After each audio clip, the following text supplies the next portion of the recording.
বহুদিন ধরে যে প্রশ্ন আমার মনে ছিল, আজ সেই সব প্রশ্নের উত্তর আমি পেয়ে গেছি। যার দর্শন পেলাম তার পরিচয় জানতে মন উৎসুক। আপনি কে দেবী? আমি হলাম সে যে জীবনকে জন্ম দিয়েছে। এই ব্রহ্মাণ্ডের জন্ম আমার হিরণ্যগর্ভ থেকে হয়েছে। আমি হলাম সেই শক্তি যে আপনাদের তিনজনকে উৎপন্ন করেছে। দেবী আদি পরাশক্তি।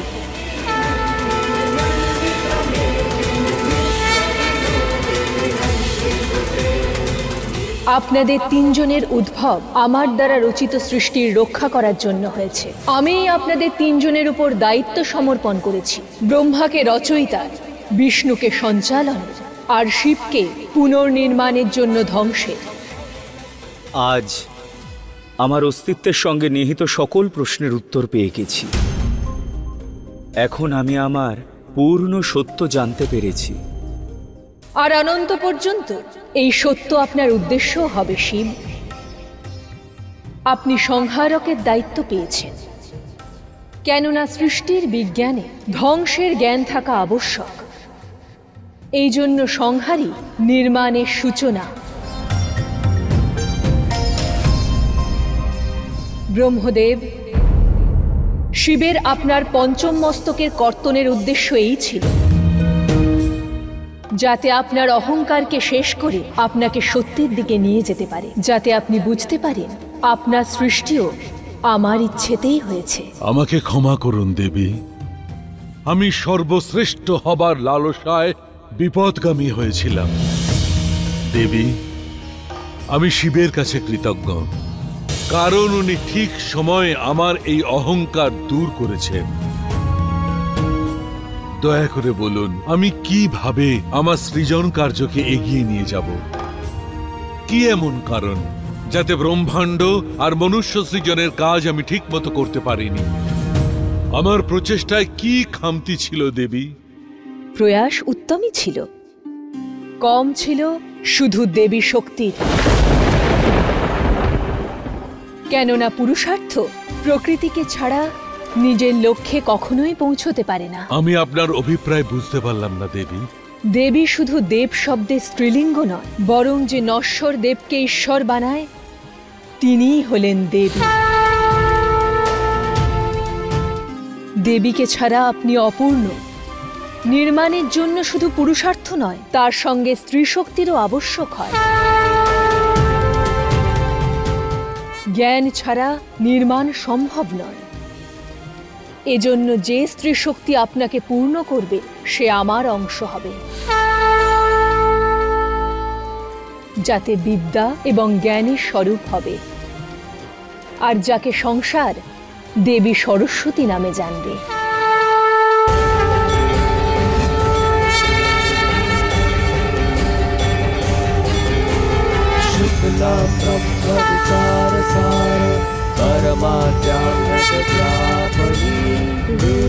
पुस्तकधारिणी वन्दे तां परमेश्वरी।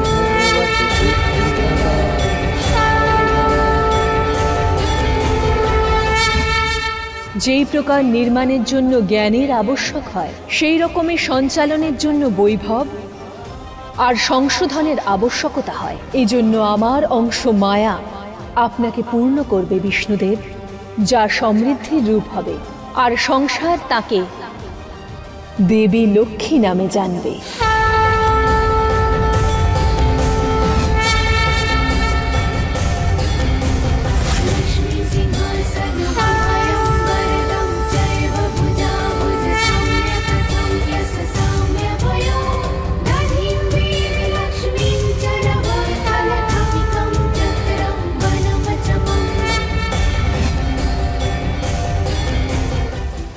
শিব, যদি আপনার দৃঢ়তা ও জিজ্ঞাসা না থাকতো, তাহলে কারোরই এই সত্যের জ্ঞান হতো না যে তাদের উপরেও কোনো শক্তি আছে, আর ভবিষ্যতেও আপনি এইভাবেই আপনার দায়িত্ব পালন করবেন। দেবী, মনে এক জিজ্ঞাসা আছে, যেন অপূর্ণতার আভাস পাচ্ছি। আমি যেন পূর্ণ নই। আপনার সম্পূর্ণ হওয়ার জন্য আমার শক্তির কোনো অংশই আপনি কিন্তু পাবেন না। শিব পরম সত্য পর্যন্ত যে পৌঁছাবে সেই কেবল সত্যের অংশ পাবে, তা অনুচিত এবং অনৈতিক হবে। আপনি আমার অংশ নয়, পরম স্বরূপ পাবেন। আমি সর্বদা আপনার সঙ্গে থাকব, পরম রূপে, আপনার শক্তিরূপে।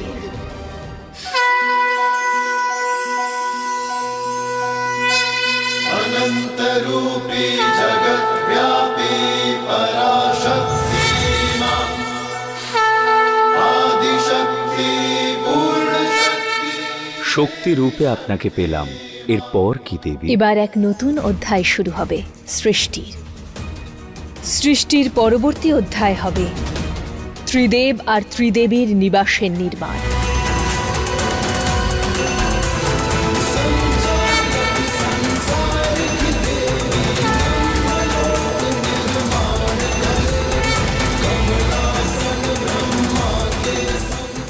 ব্রহ্মলোক, যা ব্রহ্মদেব আর দেবী সরস্বতীর নিবাস হবে,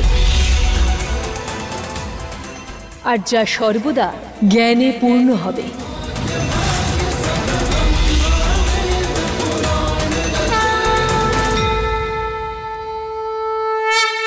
নারায়ণ, দেবী লক্ষ্মী,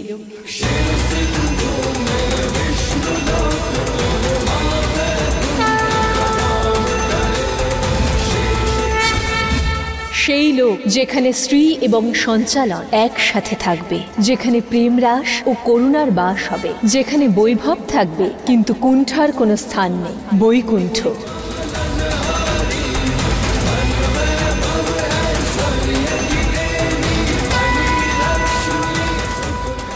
আপনি কি জানতে চান না আপনার আর আমার শিব শক্তির নিবাস কোথায় হবে? গৃহ তো তাই, যা জীবন্ত প্রেমের প্রতীক।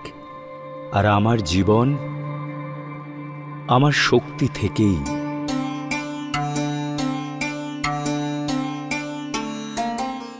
তাই যেখানে শিবের শক্তি, সেটাই তার নিবাস।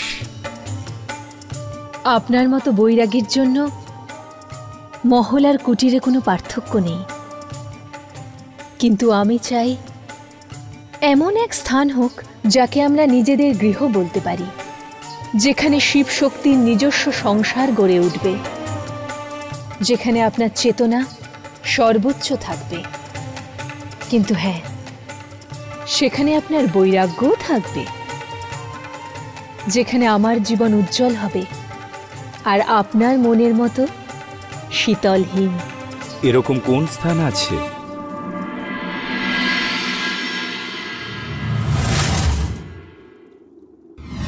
কৈলাস।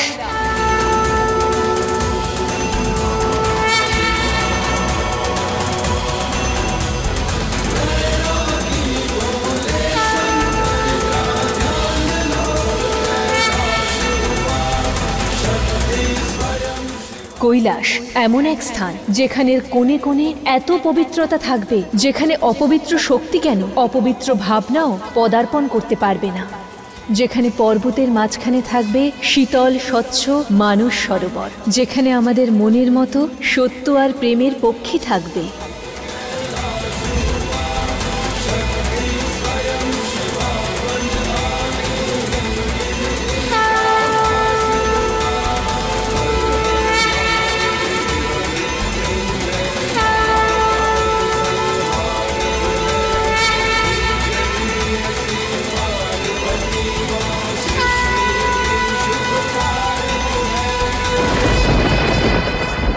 কি হলো দেবী?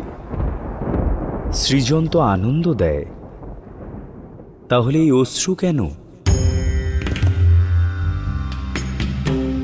অশ্রু কেবল মনের বেদনা থেকেই আসে না দেব, বিদায় থেকেও আসে। সেই বিদায়ের কথা ভেবেই আমার চোখে অশ্রু চলে এলো, যার সাক্ষী এই অমরনাথ গুহাই হবে। কিন্তু কোন যাত্রার কথা বলছো দেবী? নারায়ণ নারায়ণ।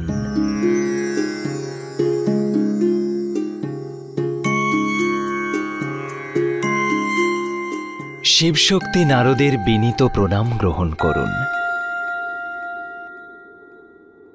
শিবশক্তিকে এ সময় বিঘ্নিত করবার জন্য আমি ক্ষমা চাইছি, কিন্তু এই সংবাদ আপনার কাছে পৌঁছানো অত্যন্ত আবশ্যক ছিল।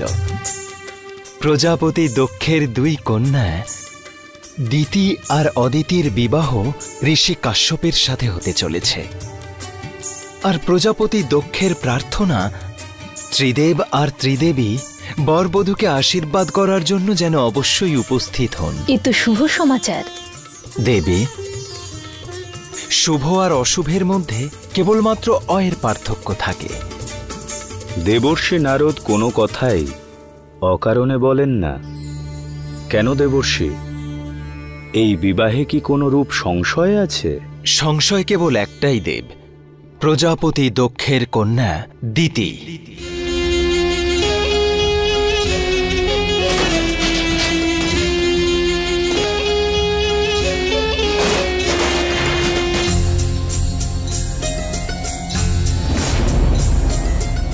কোনো কর্মের যোগ্য নও তোমরা। কি হয়েছে পুত্রে, তুমি এত ক্রোধিত কেন? কারণ মূর্খের ওপর দয়া নয়, ক্রোধই হয় মাতা। আমি বলেছিলাম এদের যে এই উৎসবে যেন আমার বোনের থেকে বেশি আমায় সুন্দর দেখায়, কিন্তু এই দেখুন, এই বস্ত্র আর অলংকার এসেছে আমার জন্য, যেগুলো আমার যোগ্য একেবারেই নয়। ক্ষমা করবেন রাজকুমারী, এই বস্ত্র আবরণ তো আপনার নির্দেশ অনুযায়ী হয়েছে। এখন এক দাসীর গলায় এত জোর হয়েছে যে প্রজাপতির কন্যাকে দিতিকে উত্তর দিচ্ছে। যাও এখান থেকে।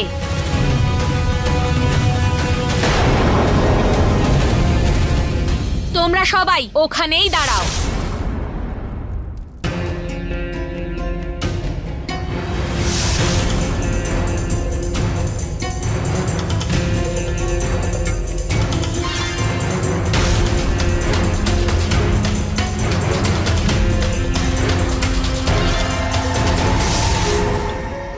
সুন্দর, খুব সুন্দর।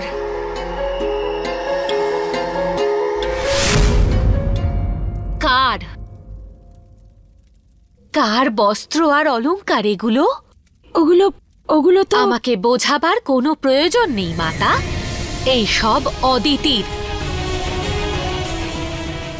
এটাই তো দিতে পুত্রী, আমি আগেই বুঝতে পেরেছি। শৈশব থেকে আজ পর্যন্ত অদিতি সবার কাছে প্রিয়। সব সময় অদিতিকে আমার থেকে বেশি ভালোবাসা দেওয়া হয়েছে, আর আজ তো বিবাহের দিন, ওকেই তো গুরুত্ব দেওয়া হবে। সেরকম কিছু নয় পুত্রী। শরীরের কাছে যেমন দুই চক্ষুই সমান, বৃক্ষের যেমন তার শাখা প্রশাখা প্রিয়, ঠিক তেমনই আমার কাছে তুমি অদিতি আর অন্য সব পুত্রীরাই সমান প্রিয়। দিতি, সত্যি মাতা? যদি এমনটাই হয় তাহলে তো আপনার কোনো আপত্তি থাকার কথা নয়। এই যে বস্ত্র আর অলংকার রয়েছে যা অদিতির জন্য, তা যদি আমি নিজের করে নিই। কিন্তু পুত্রী, দাসী, এইগুলো আমার কক্ষে গিয়ে রাখো। মানুষের ইচ্ছাপূরণ তার কর্ম আর তার ভাগ্যই নির্ধারণ করে দেয়, তার মহৎ আকাঙ্ক্ষা নয়। দিতি নিজের পথ যেমনই বেছে নিক না কেন, কিন্তু এটা আবশ্যক নয় যে ভবিষ্যতেও তার স্বার্থই তার যাত্রা নির্ধারণ করবে। বিবাহের পরবর্তীতে এক ব্যক্তির অস্তিত্ব তার জীবনসাথীর বিচারের দ্বারা প্রভাবিত হয়, আর ঋষি কাশ্যপ সপ্ত ঋষির মধ্যে সবচেয়ে বিবেকবান। আশা করি তার সঙ্গে সম্বন্ধ দিতির মনের বিকার দূর করবে।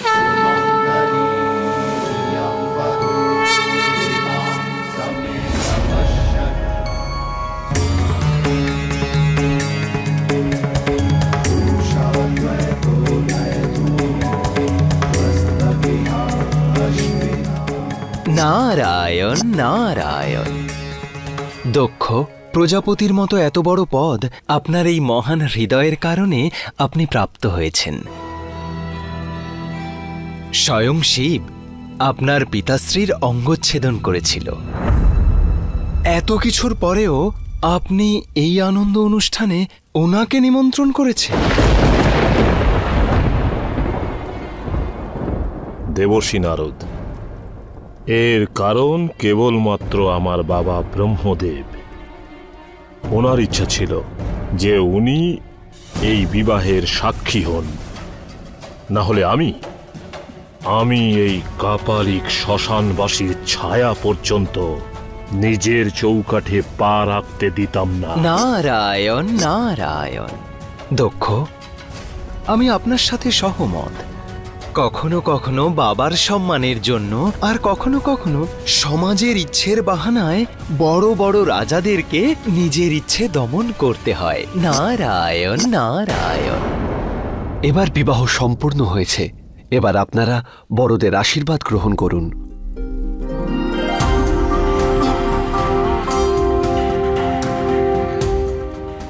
বেঁচে থাকো, অখণ্ড সৌভাগ্যবতী ভব, সহস্র পুত্রবতী ভব।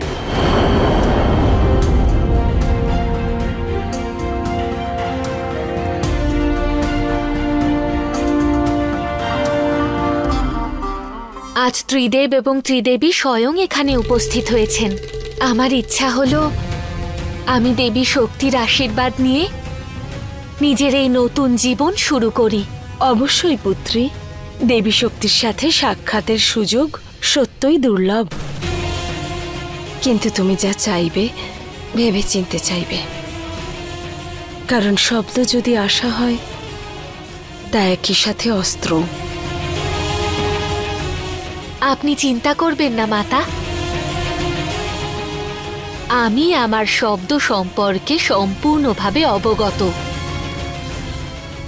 আপনি দেখুন, আজ আমি শুধুমাত্র একটা বাক্য দিয়ে সবকিছু নিজের করে নেব।